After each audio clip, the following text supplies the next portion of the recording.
तो हमें तो त्योहार मनाने की भी आजादी नहीं मिलती है। ऐसे राज्य में हम पैदा हो गए हैं।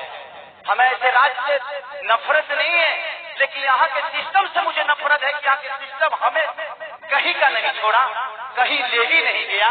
इनका एक ही काम है कि जब बाढ़ आई ना, इलेक्शन के बाद हमें तो रोज मिली।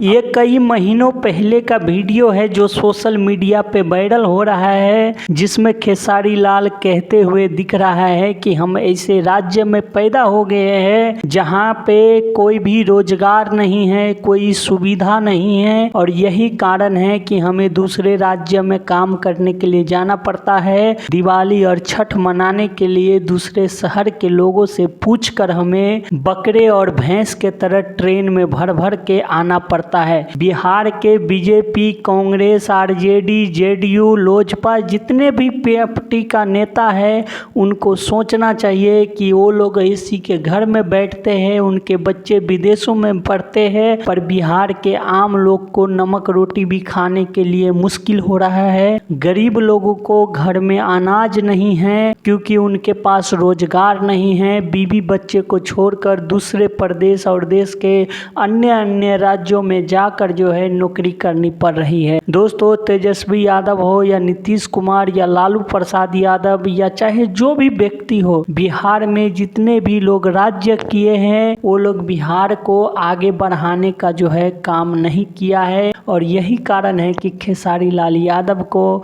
आंखों से आंसू निकल पड़ी जब ये बात कहने लगा कि हम बिहार में जन्म लिए हैं ऐसे राज्य में जहां पर हमें बहुत ही घृणा के दृष्टि से दूसरे राज्य के लोग देखते हैं। तो दोस्तों, आप खेसारी लाल यादव के इस बयान पे क्या कहना चाहते हैं हमें कमेंट करके जरूर बताइए। बिहार के लोग बिहार में ही रोजगार पाए, ऐसा सरकार को सिस्टम बनाना चाहिए या नहीं, हमें ये भी जरूर बताइए। धन्यवाद दोस्तों, फिर मिलते हैं अगले वीडियो में।